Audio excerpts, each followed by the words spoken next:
नमस्कार, मैं Devendra Sharma performance tutor में आप सभी का स्वागत करता हूं। In this video lecture we will discuss land use pattern in India. हम इस वीडियो लेक्चर में क्या पढ़ने वाले हैं, land use pattern in India, किस प्रकार से जो है लैंड को यूज़ किया जाता है इंडिया में, हम ये देखेंगे। ठीक है, आगे जाने से पहले कहना चाहूँगा, यदि आपने अभी तक हमारे चैनल को सब्सक्राइब नहीं किया है तो प्लीज़ चैनल को सब्सक्राइब कर लें, वीडियो को लाइक करें और ज़्यादा से ज़्यादा शेयर करें। ठीक है, चलिए आगे बढ़ते हैं। Land use pattern in India. ठीक है, the use of land is determined both by physical factors such as topography, climate, soil, as well as human factors such as pollution density, technological capability and culture and tradition. ठीक है, यदि आप use देखें land का किन चीज़ों पर determine किया जाता है, फिजिकल फैक्टर्स पे, जैसे कि टोपोग्राफी हुई, मतलब हम यूज़ करते हैं लैंड का तो हम देखते हैं पहले कि वहाँ की टोपोग्राफी कैसी है, उस पर्टिकुलर जगह क्लाइमेट कैसा है। ठीक है, सोइल का टाइप कैसा है। ठीक है, सोइल का टाइप कैसा है, क्लाइमेट कैसा है, मतलब जैसे कि आप पता है कि हर फूड के लिए या फिर हम देखें जितने भी हमारे सोर्स होते हैं, ठीक है, उनके लिए एक पर्टिकुलर कुछ ना कुछ जो है पर्टिकुलर क्लाइमेट चाहिए उनके लिए, उनको उगाने के लिए। ठीक है, हर एग्रीकल्चर क्रॉप के लिए पर्टिकुलर एक क्लाइमेट चाहिए। ठीक है, जैसे चाय की खेती है तो आसाम में ही कर सकते हो। ठीक है, तो इस प्रकार से जो है तो हम देखते हैं कि वहाँ की टोपोग्राफी कैसी है, वहाँ का क्लाइमेट कैसा है, वहाँ का सोइल का नेचर कैसा है। ठीक है, as well as the human factors such as the population density. ठीक है, टेक्नोलॉजिकल कैपेबिलिटी, मतलब उस पर्टिकुलर जगह में किस प्रकार से हमें टेक्नोलॉजी अवेलेबल है कि नहीं है, कल्चरल एंड ट्रेडिशन, इन सब चीज़ों को ध्यान में रखकर हम लैंड का यूज़ करते हैं। ठीक है, हम लैंड को इस्तेमाल करते हैं। ठीक है, समझ में आया। The total geographical area of India is 3.28 million square kilometre. यदि आप टोटल जोग्राफिकल एरिया की बात करें इंडिया की तो वो आपको देखने को मिलेगा 3.28 million square kilometre. Land use data, however, is available only for 93% of the total geographical area because of the land use reporting for most of the northeast states except Assam has not been done fully. Moreover, some areas of Jammu and Kashmir occupied by Pakistan and China have also not been surveyed। ठीक है, अब यहाँ पर कहने का मतलब ये आ रहा है कि आप टोटल जोग्राफिकल एरिया यदि आपको देखने को मिलेगा जो कि आपका कितना है 3.28 मिलियन स्क्वायर किलोमीटर। ठीक है, पर इस 3.28 मिलियन स्क्वायर किलोमीटर का हमारे पास 93% ही ऐसा डाटा है जो हमको पता है कि हाँ, मतलब 93% हमारी ऐसी लैंड है। यदि आप मान लो आपके पास 100 लैंड है, 100% लैंड है, तो 93% आपके पास ऐसी लैंड है जिसके बारे में आपके पास डाटा है, जिसके बारे में आप जानते हो कि हाँ हमने यहाँ पर ये चीज़ कर सकते हैं। ठीक है, क्यों? बाकी का 7% है वो हमने वहाँ पर जाके सर्वे नहीं किया है, उस जगह के बारे में हमने अभी उस जगह को हमने सर्वे नहीं किया है। जैसे कि आपने आसाम का कुछ रीज़न हुआ, ठीक है, और जम्मू एंड कश्मीर का जो कि जो पाकिस्तान के अंदर है, चाइना के अंदर है, वो ये जो रीज़न है उनको हमने अभी तक पूरी तरीके से सर्वे नहीं किया है, तो हमको पता नहीं है कि हम उस जगह पर वो हमारे जो है जोग्राफिकल एरिया के अंदर तो आता है, पर हमने उसको लैंड यूज़ के अंदर हमने अभी तक उसको सर्वे नहीं किया है। ठीक है, चलिए अब यहाँ पर आपको एक पिक्चर देखने को मिलती है। ठीक है, जो कि दिखा रहा है general land use category of 1960-61, general land category of 2008 to 9। ठीक है, रिपोर्टिंग एरिया 100%। ठीक है, अब देखिए यहाँ पर क्या है कि आपको दो देखने को मिल रहे हैं। ठीक है, अब इसको हम समझने की प्रयास करते हैं। ठीक, फॉरेस्ट। ठीक है, आप फॉरेस्ट का देखें तो फॉरेस्ट कितना देखने को मिल रहा है, आपको देखने को मिल रहा है 18.11%। ठीक है, जो कि 2008 में देखें, जो कि क्या 1960 में देखने को मिलता है। यदि हम 2008 में देखें तो ये कितना हो गया 22.78%। ठीक है, मतलब कि आपका फॉरेस्ट का जो एरिया है वो कहीं ना कहीं बढ़ा है। यदि आप नेक्स्ट देखें बैरन एंड अनकल्चरेबल वेस्टलैंड, ठीक है, तो वो आपको कितनी देखने को मिल रही है 12.01%, और जो कि यहाँ पर कितनी आ गई 8.61%, मतलब कम हुई है ना। बैरन एंड अनकल्चरेबल वेस्टलैंड क्या हुई है, कम हुई है, फॉरेस्ट बढ़ा है। ठीक है, यदि आपको ये सब चीज़ें समझ में नहीं आ रही तो प्लीज़ मेरा जो लास्ट लेक्चर है उसे जाकर देखिए, आपको अच्छी तरीके से समझ में आएगा। Area under non agricultural uses, ठीक है, तो कितना आता है 4.95%, 5.57%। ठीक है, 4.95% एंड 5.75%। ये कौन सा आ रहा है, area under non agricultural uses. Permanent pasture and grazing land, जो कि कितना देखने को मिल रहा है आपको 4.71%। यहाँ पर कितना हो गया है 3.38%। ठीक है, मतलब कि क्या हुआ है, कम हुआ है। अब यहाँ पे आप देखिए, ठीक है, क्या देखने को मिल रहा है, permanent pasture and grazing land क्या हुआ है, कम हुआ है। Permanent pasture and grazing land क्या हुआ है, कम हुआ है। ठीक है, एरिया अंडर और बैरन एंड अनकल्चरेबल वेस्टलैंड ये भी क्या है, कम हुआ है। ठीक है, बढ़ा क्या है, आप देखिए area under non agricultural uses ये बढ़ा है। ठीक है, ये बढ़ा है। Permanent and pasture and grazing land इसलिए कम हुआ है क्योंकि आप देखेंगे कि केटल्स जो हैं वो भी हमारी कंटिन्यूस आपको कम देखने को मिलती है। ठीक है, area under miscellaneous tree crops and groves, ठीक है, ये कितना देखने को मिलेगा, 1.50%, और अब कितना हो गया है, 1.11%। ठीक है, वैसे ही आप यदि कल्चरेबल वेस्टलैंड को यदि आप देखें तो आपका 6.23% देखने को मिलेगा, जो कि कम हो गया है 4.17%। Fellow other than current fellow, ये आपको कितना देखने को मिलेगा, 3.50, और यहाँ पर 3.37, मतलब ज़्यादा डिफरेंस देखने को नहीं मिला पर कम हुआ है।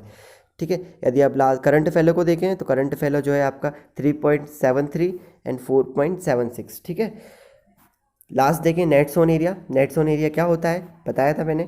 ठीक है, तो नेट सोन एरिया आपका कितना देखने को मिलता है, 4.526%, तो यहाँ पर 46.24%, मतलब नेट सोन एरिया आपका बड़ा है। ठीक है, नेट सोन एरिया क्या होता है, नेट सोन एरिया वो होता है जहाँ पर कि हम एग्रीकल्चर करते हैं। ठीक है, एग्रीकल्चर करने के लिए जो होता है net sown area. Gross cropped area क्या होता है अभी कमेंट बॉक्स में लिख कर बताइए। ठीक है, चलिए, land under permanent pasture has also decrease. यदि आप लैंड की बात करें तो जो परमानेंट पेस्चर, ठीक है, हमने देखा वो हमको कम देखने को मिलती है। यदि आप यहाँ पे भी देखेंगे लैंड अंडर परमानेंट पेस्चर, ठीक है, पेस्चर को देखने को मिलेगी तो आपके 4.71% देखने को मिलती है, जो कि कितनी हो गई, 3.38%। ठीक है, तो ये भी हमको कम देखने को। तो land under permanent pasture has also decrease. How are we able to feed our huge cattle population on this pasture land and what are the consequences. ठीक है, देखिए यदि आपकी जो पेस्टल लैंड है वो कहीं ना कहीं डिक्रीज़ हो रही है। ठीक है, तो आप इतनी जो आपकी कैटल पॉपुलेशन है उसको किस तरीके से फीड करते हो, उनको किस तरीके से आप भोजन खिला रहे हो, जब उनकी भोजन की जो व्यवस्था है, नेचुरल व्यवस्था है, वो पूरी तरीके से ख़त्म हो गई, तो आप किस तरीके से। तो इसका आंसर ये है कि आपको पता है कि आज के ज़माने में, आज के टाइम पर, ठीक है, आपको बाज़ार में बहुत सारे आर्टिफिशियल फूड्स मिल जाएंगे। ठीक है, जो कि एनिमल्स के लिए होते हैं। ठीक है, तो उन्हीं आर्टिफिशियल यूज़ का हम इस्तेमाल कर रहे हैं। ठीक है, इसका आंसर ये हो गया। Most of the other than the current fallow land are either of poor quality और the cost of cultivation of such land is very high. ठीक है, hence this land are cultivated once और twice in about 2 or 3 years, and if they are included in the net zone area then the percentage of NSA in India comes to about 54% of the total reporting area.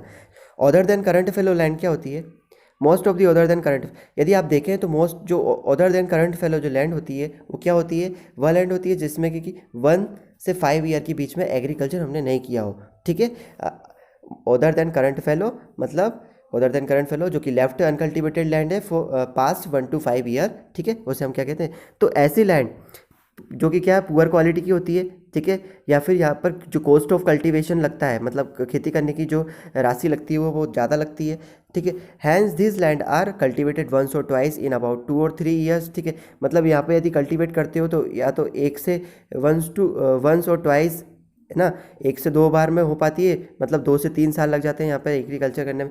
And if these are included in the nets, यदि इसको भी हम हमारे net sown area में include कर लेते हैं, area sown more than once in an agriculture year is known as net sown area. यदि हम नेट जोन एरिया में, यदि हम NSA में इसको इंक्लूड कर लेते हैं तो हमारा जो NSA है वो 54% हो जाता है, जो कि आपको कितना देखने को मिलेगा, यदि आप इसमें देखते हैं, यदि आपको देखने को मिलेगा 46.24%। यदि हम इसमें other than current fallow land को यूज़ जो है ऐड कर लेते हैं तो हमारा नेट जोन एरिया कितना हो जाता है, 54%। ठीक है, करंट फेलो लैंड जो होती है वहाँ पे हम एग्रीकल्चर कर सकते हैं पर हम उस पर एग्रीकल्चर कर नहीं रहे हैं, इसलिए current fellow and other than current fellow. ठीक है, ये इसकी कैटेगरी में है। एग्रीकल्चर कर सकते हैं पर आपने रीज़न देखा क्यों नहीं करते हैं। ठीक है, क्योंकि वहाँ पे कॉस्ट जो है आपको बहुत हाई देखने को मिलेगी, इतनी अच्छी क्वालिटी नहीं होती वहाँ की सोइल की। ठीक है, the pattern of net sown area varies greatly from one state to another. ठीक है, यदि पैटर्न देखें नेट जोन एरिया का वो वेरी करता है। ठीक है, एक स्टेट से, एक राज्य से दूसरे राज्य में जो है वेरी करता है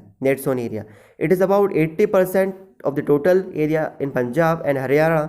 ठीक है, यदि आप पंजाब और हरियाणा में देखें तो 80% देखने को मिलेगा, एंड लेस देन 10% इन अरुणाचल प्रदेश। यदि अरुणाचल प्रदेश का टोटल एरिया देखो आप तो उसका 10% से भी लेस देखने को मिलेगा आपको नेट जोन एरिया, ठीक है। अरुणाचल प्रदेश, मिजोरम हुआ, मणिपुर हुआ, अंडमान एंड निकोबार हुआ, ठीक है, ये सब में यदि आप देखें तो आपको जो नेट जोन एरिया है वो आप 10% से भी ज़्यादा कम में देखने को मिलेगा, ठीक है। Forest area in the country is for lower than the desired 33% of the geographical area and it was outlined in the national forest policy, ठीक है। यदि आप देखें तो जो फॉरेस्ट एरिया यदि हमारी कंट्री में है, ठीक है, यदि फॉरेस्ट एरिया आप आपकी कंट्री में देखते हो तो आपको कितना देखने को मिलता है फॉरेस्ट एरिया? आपको फॉरेस्ट एरिया देखने को मिलता है, कहाँ है फॉरेस्ट एरिया? हाँ, ये तो आपको फॉरेस्ट एरिया देखने को मिलता है 22.78%, ठीक है, 22.78%, ठीक है। पर नेशनल फॉरेस्ट पॉलिसी जो कि 1952 में, ठीक है, नेशनल फॉरेस्ट पॉलिसी जो कि 1952 में आई थी, उसने क्या बोला था कि हमारा जो डिज़ायर्ड जो जोग्राफिकल जितना भी टोटल जोग्राफिकल एरिया है उसमें से 33% जो है आपका फॉरेस्ट एरिया होना चाहिए, ठीक है। 33% मतलब कि आपका टोटल जो जोग्राफिकल एरिया है उसका 33% जो है आप उसमें 33% में क्या होना चाहिए? आपका फॉरेस्ट होना चाहिए, पर है नहीं है। आपके तो सिर्फ कितने 22 आपके कितने देखने को मिल रहे हैं यहाँ पर? आपके यहाँ पर 22.78% देखने को मिल रहा है, ठीक है। तो नेशनल फॉरेस्ट पॉलिसी के अकॉर्डिंग नहीं है, तो it was considered essential for maintenance of the ecological balance, ठीक है। ये कंसिडर किया गया था कि ये एसेंशियल है, वो ज़रूरी है यदि आपको इकोलॉजिकल बैलेंस को मेंटेन करके रखना है, ठीक है। The livelihood of millions of people who live on the fringes of this forest depends upon it, ठीक है। क्योंकि जो लाइवलीहुड देखें या जीवन यापन देखें बहुत सारे लोगों का वो डिपेंड होता है इन फॉरेस्ट के ऊपर, ठीक है। This forest depends upon it, ठीक है, who live in the fringes, ठीक है। यदि आप देखें तो बहुत सारे जो लोग आपको मिलियंस ऑफ पीपल देखने को मिलेंगे उनका जीवन यहाँ पर इन फॉरेस्ट पर ही निर्भर होता है, ठीक है। समझ में आया? ठीक है, बहुत सारे जो लोग हैं फॉरेस्ट का जो को यूज़ करते हैं, ठीक है, वो फॉरेस्ट में रहते हैं, फ्रूट्स वगैरह, आप एग्जाम्पल बहुत सारे ले सकते हैं, ठीक है।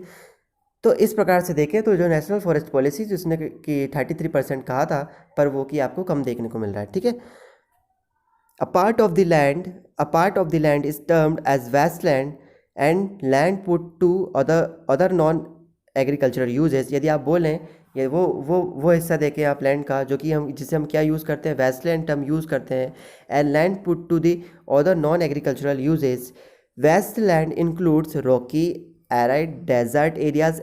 Land put to the non agricultural uses include settlement, roads, railways, industries, ठीक है। यदि आप बात करें तो वेस्टलैंड में क्या क्या आएगा? आपकी रॉकीज माउंटेन, ठीक है, एराइड रीजन, ठीक है, एराइड एंड द डेजर्ट, ठीक है, डेजर्ट आ जाएगा आपका, डेजर्ट एरियाज आ जाएंगे।